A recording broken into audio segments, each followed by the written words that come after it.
मुक्ति के मालिक गुरु हैं, वो उनके ही हाथ में है। अपना कोई अभिमान करके चाहे कि हम मुक्त हो जाएंगे, एक कर लेंगे, वो होगा नहीं। वो गुरु जब चाहेंगे उसी वक्त में कुछ नहीं करने पर भी मुक्ति होगी। ये हमने देखा है अपनी आंखों के सामने। तो हमारी गुरु बहन थी एक कीर्ति दीदी, बहुत सेवापरायण थी और बाबा भी उनको बहुत प्यार करते थे। तो वो बीमार रहती थी ना, तो बाबा ने उनको साधन मना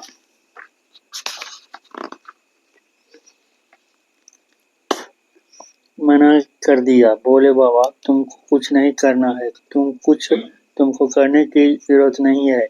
तुम्हारे लिए जो कुछ करना है सो हम करेंगे। तो मरते वक्त में उनकी कीर्ति दीदी की ऐसी अवस्था हुई। 6 महीना पहले से मालूम होता था कि सब जल जाएगा। इतना वो भीतर में कुटस्थ में प्रकाश होता था कि सहन नहीं कर सकती थी। हम जानते थे उनके पास। तो कहती थी कि हमारा समूचा शरीर जल रहा है। वो अपना पूर्व संस्कार था उनका। योगी लोगों को 6 महीना पूर्व ही मालूम पड़ जाता है। भीष्म इत्यादि को इसीलिए 6 महीना सरस्या पर सोना पड़ा। मृत्यु काल के 6 महीना पहले ही योगी लोगों को मालूम हो जाता है। 24 घंटा 1 मिनट भी अभाव नहीं, हमेशा वो प्रकाश रहता है। तब योगी लोग जान पाते जाते हैं कि शरीर अब नहीं रहेगा।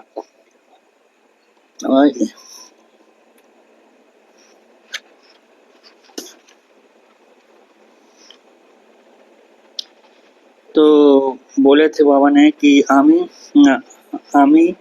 आवार आशिवो आर अमियो आशिवो कीर्तियो आशिवो, हम फिर आएंगे और हम भी आएंगे और कीर्ति भी आएगी। तो शास्त्रों में मुक्ति के लिए इस भारतीय भूखंड की बड़ी प्रशंसा है, ऐसा कहते हैं। हाँ, संपूर्ण भारत भूमि आध्यात्मिक तौर पर अत्यंत जागृत है। इसको सिद्ध मुनि भूमि मानते हैं। गायन्ति देवा किल गीतकानि धन्यासस्ते हे भारत भूमि भागे स्वर्गापवर्गस्य हेतु च भूतो भवन्ति भूयः पुरुषः शिरस्तत्वात्।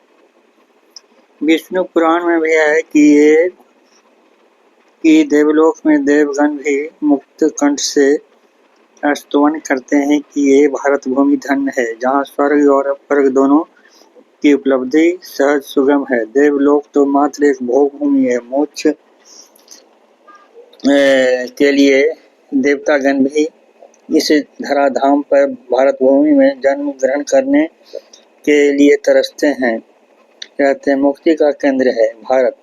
संसार के महान से महान पुरुषों को भी मुक्ति के लिए यहाँ जन्म ग्रहण करना पड़ता है।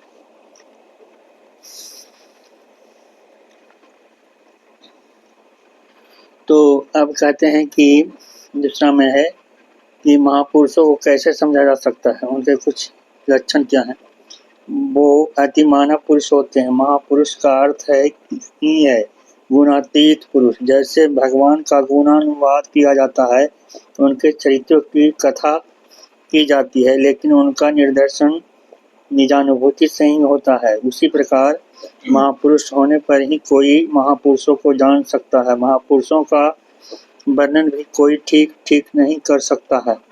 वे जैसा आचरण करके अपने स्वरूप को प्राप्त करते हैं, यही वही जीव के कुसंस्कारों को धोकर कुछ संस्कार उत्पन्न करता है। इसीलिए उनका सत्संग तथा गुणानुवाद करके मनुष्य अपना चरित्र गठन करता है। रह देखो इस प्रकार की योग्यता होनी चाहिए। तो है कि महाराज कहते हैं कि 3 प्रकार के जीवों की प्रकृति कही गई है, दैवी, आसुरी और राक्षसी। आसुरी और राक्षसी प्रकृति जो है वही बंधन का कारण होती है। आजकल के संसारी विषयासक्त लोगों के लिए जो प्रयोजनीय है वही आसुरी संपत्ति है। असुरों से ही सभी यह जगत भरा हुआ है। इसीलिए आसुरी संपत्ति के लिए भी जीव लालच रहता है। दैवी संपत्ति की ओर तो कोई फिर कर देखना ही नहीं चाहता है। मुमुक्षु के लिए लेकिन वही प्रयोजनीय है। उसको प्राप्त किए बिना जीव को बारंबार आवागमन का मार्ग अवरुद्ध नहीं होता।